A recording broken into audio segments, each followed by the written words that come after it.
আসসালামু আলাইকুম প্রিয় ভিউয়ার্স।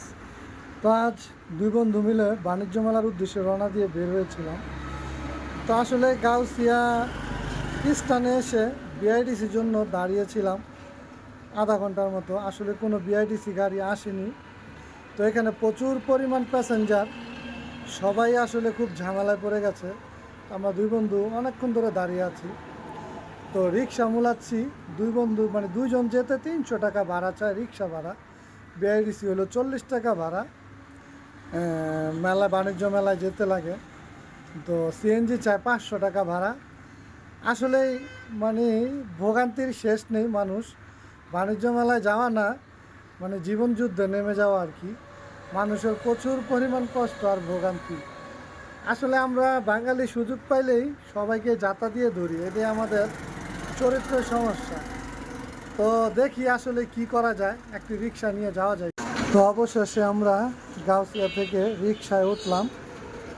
তো আসলে মজার বিষয় হলো এত পরিমাণ ভাড়া, সবাই দাঁড়িয়ে আছে। তো আমরা এই মামাকে পেলাম। তো এই মামাকে ভাড়া করলাম দুই বন্ধু মিলে। তো যাক, সবাই একটু বেশি ভাড়া চাচ্ছে, তো মামা একটু কম চেয়েছে। তো এই মামাকে আমরা ভাড়া করেছি। মামা, আপনাকে কয় টাকা দিয়ে ভাড়া করেছি? যে মজার বিষয় হাসি আসে যে এইখানে মানুষ 300 টাকা 500 টাকা রিক্সা ভাড়া চায়। আসলে অবাক একটি বিষয়। মামারে ভাড়া করছি 200 টাকায়। মামায় 200 টাকায় নিয়ে যাচ্ছে আমাদেরকে। যাক, মামাও বেস্ট, খুব ভালো। মামা বলছে যে সবাই 300 টাকা, আমি 200 টাকা নিয়ে যাবো আপনাদেরকে, চলে। তো মজা করতে করতে যাচ্ছি, সামনে দেখাবো। যাক, অবশেষে আমরা বাণিজ্য মেলার গেটে, আমার বন্ধু টিকিট দিয়ে ঢুকে গেল, আমিও ঢুকলাম বাণিজ্য মেলার গেটে। তো আসলেই মানে এদিকেও প্রচুর পরিমাণ মানুষের ভিড়। তো ঢুকতে দেখা যাচ্ছে যে এইখানেও আমাদের শরীরের অবস্থা কিন্তু খুবই খারাপ, ধুলাবালুয়ে। তো এদিকেও মানুষের অনেক ভিড়। তো আসলে বন্ধর দিন আসাটা যে কী পরিমাণ কষ্ট, আমরা 5-6 ঘন্টার জার্নিংয়ে মাত্র মেলাতে এসে ঢুকলাম। রাত হয়ে গেছে, জানি না কখন আবার ফিরতে পারবো। কি পরিমাণ মানুষ, প্রচুর মানুষ, মানে এত মানুষ।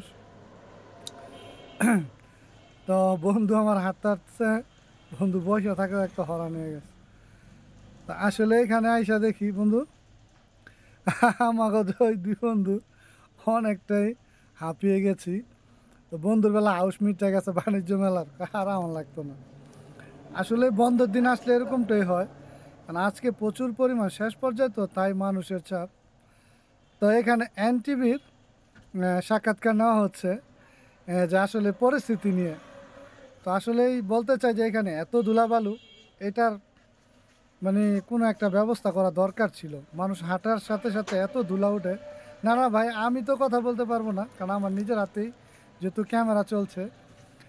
তো বলতে চাই যে আমরা যদি কথা বলতে জিগাইতে, না আমি তো আমার নিজের ক্যামেরায় চলছে, সাক্ষাৎ দিত না ভাই, আমি না।